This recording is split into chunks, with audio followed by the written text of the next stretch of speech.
Hello guys, welcome back. आज की video में मैं आपको पाइथन में जो फंक्शन है वो सिखाऊंगा। बेसिकली फर्स्ट ऑफ ऑल आपका सवाल ये होगा कि पाइथन लैंग्वेज में फंक्शन क्यों यूज़ होते हैं। तो किसी भी प्रोग्रामिंग लैंग्वेज और पाइथन में भी फंक्शन का इस्तेमाल इसलिए होता है। अगर आपने एक कोड लिखा, एक स्क्रिप्ट बनाई और उस कोड का दोबारा इस्तेमाल हो, तो आप उस कोड को कॉपी करेंगे और दोबारा पेस्ट करेंगे अपने स्क्रिप्ट में। इससे अच्छा है आप उस कोड को फंक्शन में लिखो और सिर्फ उसी फंक्शन को आप जितनी बार कॉल करोगे वो जो कोड है वो रन होगा। कॉपी पेस्ट, अगर आप एक स्टेटमेंट है जैसे कि प्रिंट हेलो वर्ड, तो अगर आपको ये 10 टाइम लिखना है तो आप 10 टाइम इसको लिखोगे। इसके बजाय आप इसको फंक्शन में लिखो और 10 टाइम फंक्शन को कॉल करोगे तो ये 10 टाइम प्रिंट होगा। इस तरह ये फंक्शन का यूज़ होता है जो कोड को मतलब लिखने में आपको आसानी पैदा करता है फंक्शन। अभी चलते हैं सिंटेक्स का। पाइथन मैंने फंक्शन के नाम से एक पाइथन फाइल क्रिएट कर दिया अपने पाइथन ट्यूटोरियल्स में। फंक्शन को लिखने का तरीका पाइथन लैंग्वेज में है कि आप डीईएफ से फंक्शन को डिफाइन करो, फिर उसका नाम क्या रखना है आपको। मैं नाम रखता हूँ सपोज़ कोई भी नाम, मैंने फंक नाम रख दिया और उसको आप जो ब्रैकेट है उसको इनक्लोज कर दो और आप कोलन लगाओ और जैसे आप इंटर करोगे ये इंडेंटेशन आएगा। यहाँ पर आप अपना कोड लिखोगे जो फंक्शन में। मैं एक लाइन लिखता हूँ, प्रिंट हेलो। अभी ये प्रिंट जो है जो फंक्शन है और इसके अंदर ये प्रिंट स्टेटमेंट है, ये डिफ़ाइन हो गया। जो फंक्शन हमने कहाँ से डिफ़ाइन किया, डी एफ यानी डेफ से, और फंक्शन का नेम हमने फंक रख दिया।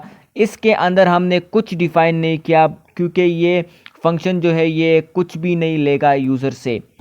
और जैसे हम इस फंक्शन को कॉल करेंगे, फंक्शन को कॉल करने के लिए आपको फंक और इसको प्रिंट भी करते हैं ताकि आपको पता चले कि ये फंक्शन को। ये जो फंक मैंने लिखा इसका मतलब ये है कि ये फंक्शन को कॉलिंग हो रही है।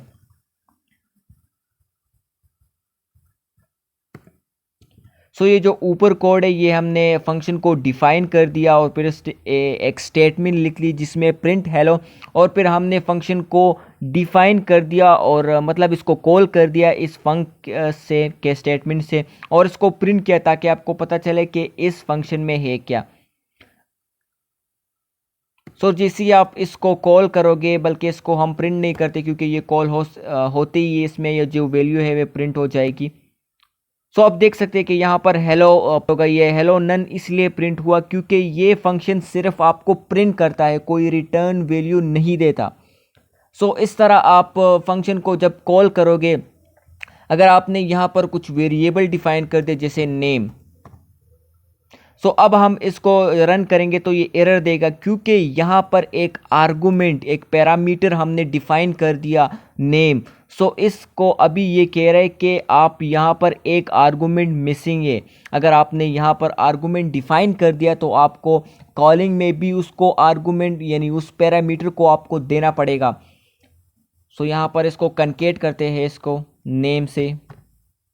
अभी क्या प्रिंट होगा, हेलो, और जो नेम हम यहाँ पर डालेंगे, मैंने यहाँ पर सेम डाल दिया। अब क्या प्रिंट होगा, हेलो सेम प्रिंट होगा। अभी ये क्या प्रिंट हुआ, हेलो सेम प्रिंट हुआ। अभी आपको मैं ये दिखाना चाहता हूँ कि अगर यहाँ पर आपने एक डिफ़ॉल्ट वेरिएबल डाल दिया, सपोज़ यहाँ से सेव कर दिया, यहाँ पर एक फ़ायदा तो ये हुआ कि अगर जैसे ही आप इसमें कुछ नहीं डालोगे तो डिफ़ॉल्ट का मतलब है कि जो यहाँ पर डिफ़ाइन है तो यहाँ हेलो सेव प्रिंट हो जाएगा, लेकिन नीचे हेलो सेव प्रिंट हुआ। लेकिन अगर आप यहाँ पर डिफ़ाइन करते हो कुछ वेरिएबल जैसे कि एच मैंने कर दिया, तो अभी क्या प्रिंट हुआ, हेलो एच प्रिंट होगा। अगर आप डिफ़ाइन नहीं करते, डिफ़ॉल्ट रखते हैं तो डिफ़ॉल्ट वेरिएबल आपने जो स्ट्रिंग डाला हुआ है वो प्रिंट होगा, और अगर आप डिफ़ाइन करते हो तो वो प्रिंट होगा जो आपने डिफ़ाइन किया। ये डिफ़ॉल्ट और मतलब डिफ़ाइन करना किस तरह, अभी आपको मैं ये समझाना चाहता हूँ कि यहाँ पर प्रिंट का जो फंक्शन होते हैं वो हमेशा रिटर्न वैल्यू देते हैं। रिटर्न और प्रिंट में लोग काफ़ी कंफ्यूज होते हैं कि ये रिटर्न क्या है और प्रिंट क्या है। रिटर्न का मतलब मैं आपको समझाऊंगा। अगर आपको यहाँ पर मैंने एक प्रिंट हेलो से एक स्टेटमेंट लिखी है। सो अगर आप किसी वेरिएबल में इसको स्टोर करो एक्स,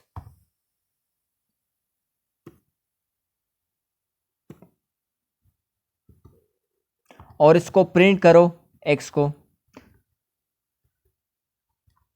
सो एक्स के वैल्यू में आपको लगेगा कि ये हेलो और डिफ़ॉल्ट क्या है एच एच।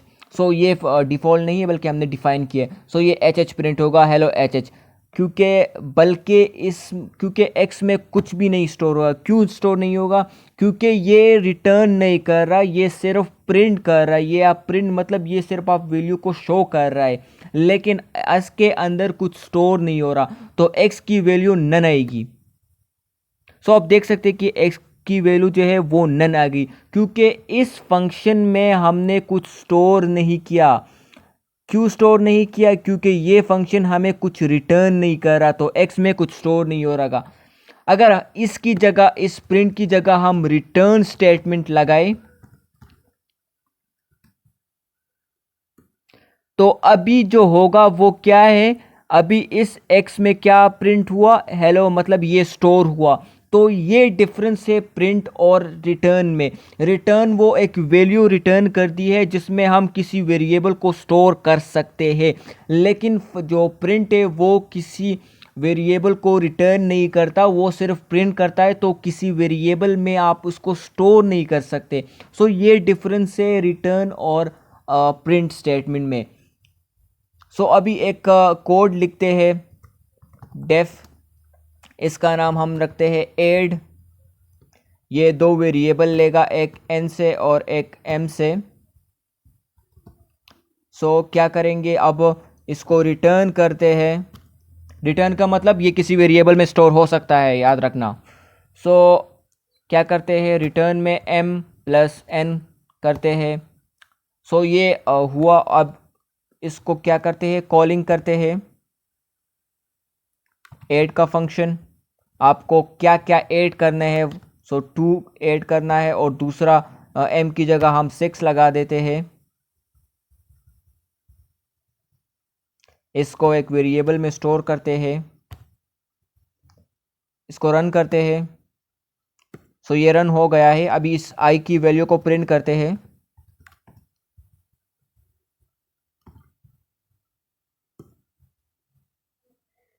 सो यहाँ पर आप देख सकते हैं कि यहाँ आई की जो वैल्यू है वो 8 प्रिंट हो गई, क्योंकि यहाँ पर जो रिटर्न स्टेटमेंट है वो 2 प्लस जो सॉरी n प्लस n, यानी जो n की वैल्यू वो 2 आएगी और जो m की वैल्यू वो 6 आ गई। हमने रिटर्न की और रिटर्न को, इस फंक्शन को फिर एक i के वेरिएबल में स्टोर किया और उस i वेरिएबल को हमने फिर प्रिंट किया। अभी अगर मैं यहाँ पर सिर्फ ये करूँ कि रिटर्न का स्टेटमेंट हटा दूँ और प्रिंट लगा दूँ,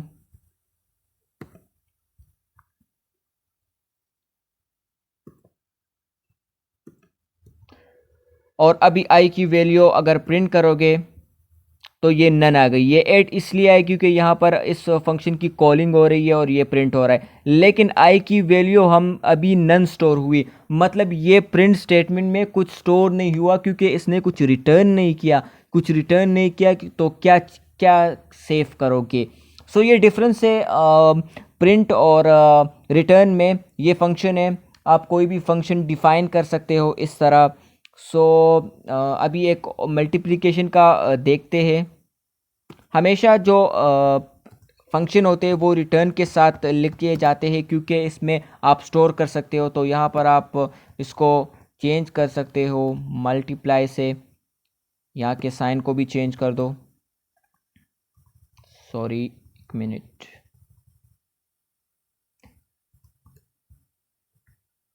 सो अभी क्या होगा, 2 और 6 की मल्टीप्लिकेशन होगा, तो इसका आंसर जो है वो 12 आएगा।